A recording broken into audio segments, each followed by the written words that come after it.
Hey guys, this is Bailey Stein with Android Authority, and this is our video review of the OPPO R11.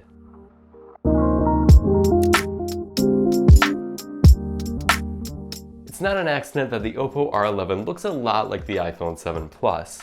The R11 is catered towards mainland Chinese customers who view the inspired by Apple design philosophy positively, almost as a way to pay homage to Apple. While we aren't dismissing criticisms or ethical discussions of such practices, we're focusing our review on the design itself rather than the design philosophy. So, what does the R11 offer? Well, it's pretty much just a refined version of the R9s. It has a premium all-metal body that's also thin and light. The rear is very slightly curved too, so the phone is easy to grip with your hand. Combined with the protruding side edges, you shouldn't have to worry about this phone being too slippery to hold. The center home key on the R11 may look tactile, but it's capacitive, so it doesn't press down. The R11's fingerprint reader is embedded within this key, so you can simply tap it to authenticate. The reader is super quick too, easily the quickest scanner I've ever used. You may have guessed that OPPO placed the back button to the right of the home key. While this layout is non-standard, some, including myself, prefer it. The side keys are illuminated, but the illumination is pretty dim, but it's nothing you won't be able to get used to. For the display, we're looking at a 5.5-inch 1080p AMOLED panel. We'll let you decide whether 1080p is an acceptable compromise from Quad HD. Resolution aside, the display looks great with punchy colors. There are still some drawbacks though. The maximum brightness is high enough for most cloudy days, but you'll have some trouble on sunny days. Weirdly, the R11 lacks a proper oleophobic coating, so it's essentially a fingerprint magnet. The R9s had the same exact issue, so we're disappointed that OPPO is making the same mistake twice. If you're coming from pretty much any other device, expect some difficult to remove fingerprints with the R11. Under the hood, the R11 has a quad-core Qualcomm Snapdragon 660, a nice upgrade from the 625 found in the R9s. To be frank, everyday performance is really just mediocre. It's a mid-range chip, so you just can't expect 835 affordable flagship level speed. With that said, the minor sluggishness is easy to get used to and is difficult to really notice unless you've used some of the higher end chips. There's 4 GB of memory, which is enough to do some basic multitasking. In addition to being an unlocked dual SIM smartphone, the Chinese OPPO R11 partially supports US 4G LTE networks. Bands 12 and 17 are missing, so you'll only have partial coverage. Carrier aggregation will also be limited, so you might notice some slower data speeds. This partial support was likely intended to help global travelers more so than US citizens. The R11 even includes the O-Roaming app, which lets you obtain affordable cell phone service in over 50 different countries without needing a local SIM card. If you'd like, you can instead use the second SIM card slot in order to expand the phone's 64 GB of internal storage with a microSD card up to 256 GB. Something to keep in mind, the R11 lacks NFC, so you unfortunately won't be able to use mobile payment apps like Android Pay. It does still have a 3.5mm headphone jack though, but there's a downside. The jack appears to be too deep inside the smartphone, thus there is limited compatibility. I wasn't able to get my personal headphones to work, so you should just plan on a worst case scenario having to use the pair in the box. The side-firing speaker is actually pretty good, moderately loud with minimal distortion. It's not on par with front-facing speakers, but it's still better than we expected. We don't have any numbers to share in regard to battery life since the software prevented us from collecting data, but the 3000 mAh battery seems to provide pretty good battery life. We never had trouble getting through a full day with moderate to heavy use.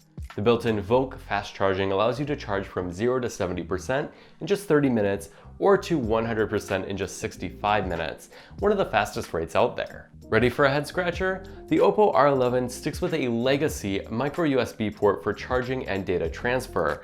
We're having trouble understanding why OPPO hasn't made the transition to reversible USB Type-C for their flagship smartphone, as it's been out for nearly 2 years now. The dual cameras are the unmistakable highlight of the R11. The high-resolution pair work together to provide up to 2 times optical zoom. In order to match the camera hardware capability, OPPO worked directly with Qualcomm to customize the Spectra 160 image signal processor. And the effort appears to have paid off. You notice that our daytime sample images are sharp and have accurate color reproduction. And just check out that excellent dynamic range. When using the 2x optical zoom, images came out with about equal quality. The image processing is quite slow at 3 to 4 seconds with this amount of zoom though, so it's not best for scenes with a lot of action. There's also a hardware-software hybrid depth effect as part of the portrait mode. The edges can be a tad off, especially in non-ideal lighting, but the images can still come out as fairly convincing. As we anticipated, images taken in low light are softer and noisier with a good amount of lens flare, especially with a secondary camera. Color reproduction is still decent though, and the images are pretty bright for the amount of light actually available. Optical image stabilization would help a lot here though. OIS would also help with the video capture. The phone records up to 4K with the rear cameras, but the footage can be pretty shaky, more so at 2x zoom. OPPO states that the 20 megapixel f2.0 front-facing camera was treated as important as the rear cameras, and it does a really nice job. The camera app is pretty standard, easy to use yet powerful. Basic controls are here, and you can quickly access an expert mode to control the more technical details. Although it runs Android 7.1.1 Nougat, OPPO's ColorOS 3.1 skin makes the software experience feel more like iOS. The notification panel toggles have been replaced with a control center, and the system apps use many design elements from iOS, for example. Unlike some other Chinese Android skins, ColorOS doesn't positively take inspiration from iOS. It feels as if the focus was placed on cloning rather than developing a good user experience. For instance, dismissing notifications is a two-step process, even though there's no separate notification panel view like there is in iOS. Speaking of notifications, we could not get our Chinese unit to send any from third-party apps. We made sure to enable notifications for each app and disable all 3 battery life optimizations for each app, but to no avail. We ended up having to carry around an extra phone entirely during the review period in order to receive important emails and urgent Hangouts messages. We hope that this issue will be fixed very soon, as it's a pretty big deal. There's also a bunch of other minor annoyances. As an example, you can only adjust one audio profile at once. In addition, if you import a Chinese unit, you'll need to install Google services yourself. Thankfully, this isn't a hard process, but for the best experience, you better just go with the global unit. The OPPO R11 is now available in China in gold, rose gold, and black for 3,000 yuan.